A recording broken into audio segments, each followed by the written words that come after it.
जब धमकी से काम नहीं चला, मिसाइलों से बात नहीं बनी, तो ईरान को झुकाने के लिए अमेरिका के सदर डोनाल्ड ट्रंप गाली पर उतर आए। ये दुनिया के सबसे ताकतवर मुल्क के सदर का ट्वीट है, जिसमें वो धमकी के साथ साथ बास्टर्ड जैसे लफ्ज का इस्तेमाल कर रहे हैं। इस बार ट्रंप ने ईरान को बास्टर्ड कहते हुए हॉर्मुज स्ट्रेट नहीं खोलने पर बड़ा हमला करने की धमकी दी।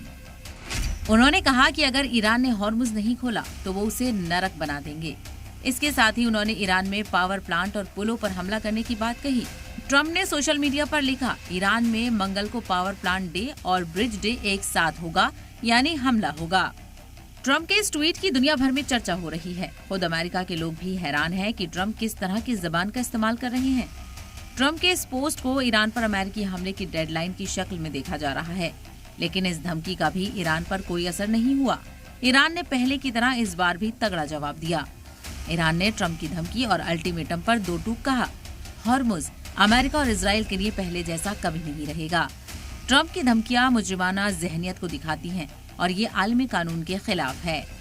ईरान ने ये भी कहा कि ये धमकी ईरानी लोगों के खिलाफ कत्लेआम की धमकी के बराबर है। अगर शहरियों पर हमला हुआ तो दुगनी ताकत से जवाब दिया जाएगा।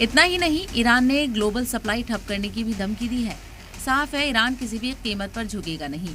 ये उसका पहले दिन से आज़म है, अपने शहरियों के लिए कसम है। ऐसे में सवाल ये है कि मंगल को क्या होगा? क्या ट्रंप पूरे ईरान को तबाह कर देंगे? क्या ईरान में ट्रंप एटमी बम छोड़ेंगे, या फिर समझौतों के लिए कोई दूसरा रास्ता निकालेंगे, या फिर नई डेडलाइन देंगे? इंतजार बस कुछ घंटों का है, उसके बाद पूरी पिक्चर साफ हो जाएगी। ब्यूरो रिपोर्ट, सलाम टीवी।